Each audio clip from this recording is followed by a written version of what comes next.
Selamat pagi Bapak Ibu yang kekasih di dalam Tuhan Yesus Kristus.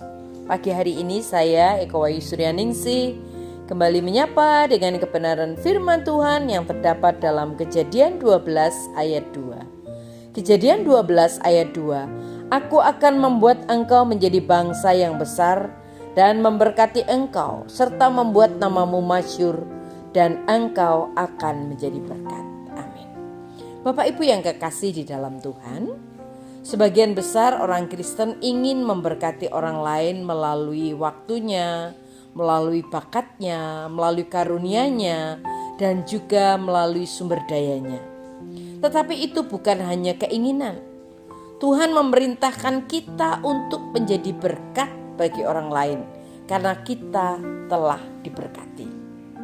Saat kita mencari cara untuk memberkati orang lain, mari ingat ada 4 hukum berkat Tuhan, yaitu yang pertama, berkat kita harus mengalir kepada orang lain. Alkitab mengajarkan bahwa kita diberkati bukan hanya agar kita merasa nyaman atau agar kita bahagia atau agar kita menjadi tentram. Tidak. Kita diberkati agar kita dapat memberkati orang lain.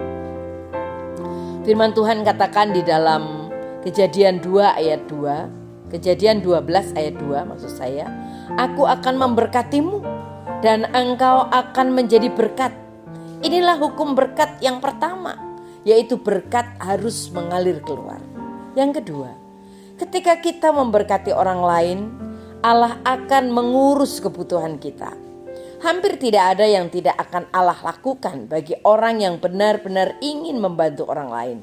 Bahkan Allah menjamin bahwa jika kita berkonsentrasi untuk memberkati orang lain, maka Allah akan mengurus kebutuhan kita.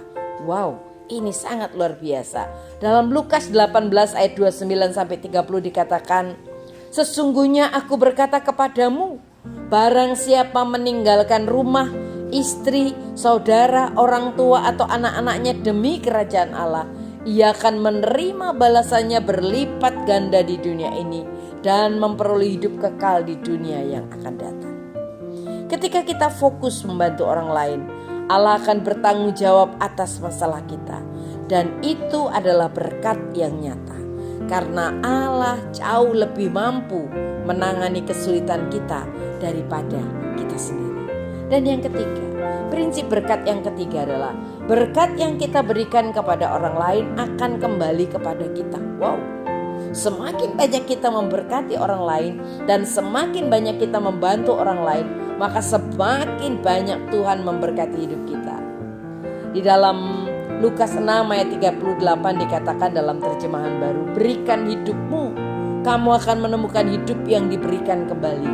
Tetapi bukan hanya diberkati kembali, tetapi diberikan kembali dengan bonus dan berkat luar biasa. Kita tidak dapat mengalahkan kemurahan Tuhan ketika kita mencari cara untuk mencoba memberkati orang lain. Itu seperti Tuhan berkata, aku akan mencurahkan berkat kepadamu. Kita akan bermain sedikit demi sedikit. Mari kita akan lihat siapa yang akan menang.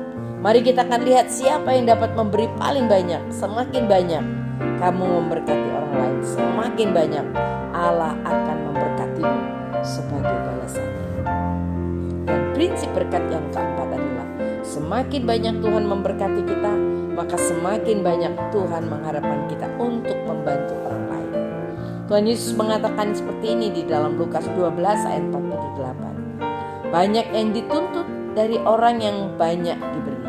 Lebih banyak lagi yang dituntut dari orang yang lebih banyak diberi. Jangan kita pernah takut untuk berbagi berkat Tuhan. Semakin murah hati kita dalam berbagi apa yang telah Tuhan berikan kepada kita, semakin banyak kita akan melihat Tuhan memberkati kita sebagai balasannya. Amin. Mari kita berdoa. Terima kasih Tuhan untuk firman-Mu hari ini. Kami percaya Tuhan memberkati kami. Dalam nama Tuhan Yesus kami berdoa. Haleluya. Amin.